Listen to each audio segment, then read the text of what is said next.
Hello, as part of my farming favourites, I'm here to talk about ridge and furrow, as it's one of the most quietly eloquent survivals of medieval farming still visible in the English landscape. Seen best in low winter light or after frost, its long, undulating waves run across old meadows like the memory of labour held in the soil. These patterns were not designed as decoration.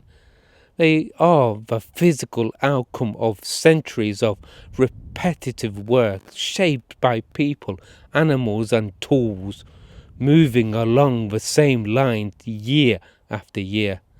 The system developed primarily during the Middle Ages, reached its height between the 10th and the 14th centuries, though its roots may lie earlier in late Roman or early Anglo-Saxon cultivation practices. Ridge and furrow was most closely associated with open field systems, where villagers worked the large communal fields divided into strips. Each household farmed its own strips, but ploughing followed shared rules and rhythms, binding the community into a collective relationship with the land. The ridges were created by the medieval heavy plough, drawn by teams of oxen and horses. This plough turned the soil constantly to one side. When a strip was ploughed repeatedly in the same direction over many seasons, soil slowly migrated towards the centre, building up a raised ridge, while shallow furrows formed between neighbouring strips.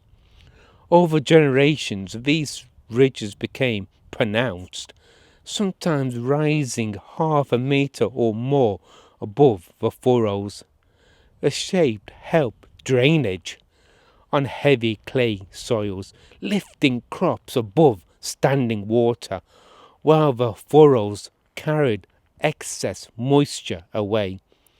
In an age before artificial drainage, this was a practical adaptive engineering born from experience rather than theory. Ridge and furrow also reveals how medieval farming was organized socially as well as physically.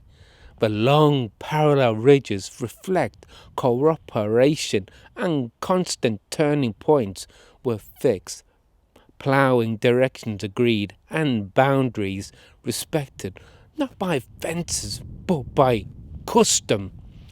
The landscape was read and remembered rather than enclosed.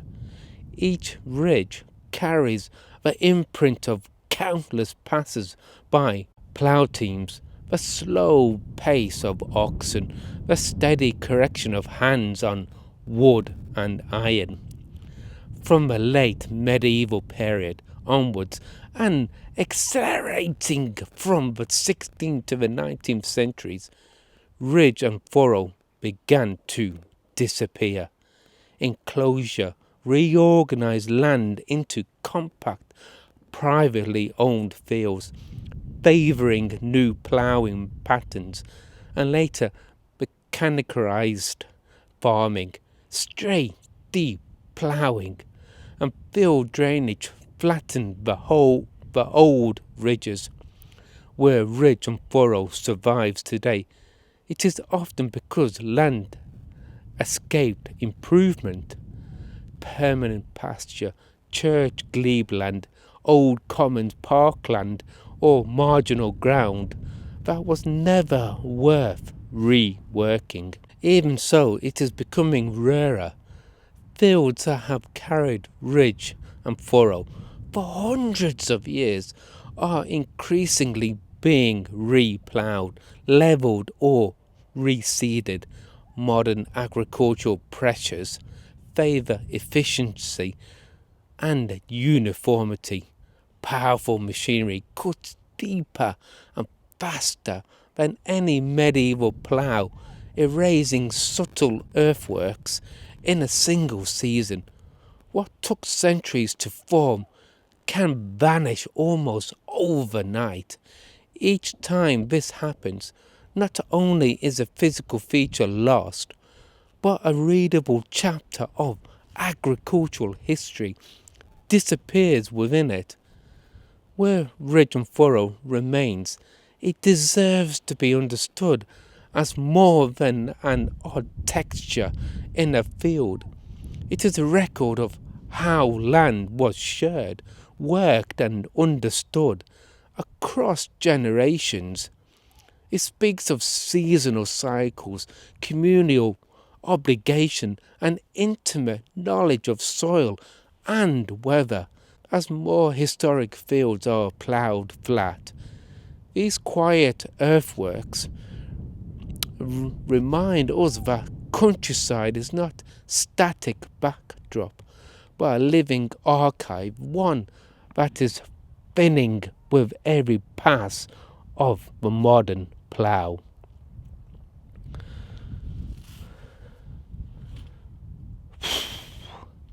On this cold winter's day where the chill factor is chilly, I thank you for watching this segment. So thank you very much, and I do hope you watch another farming special.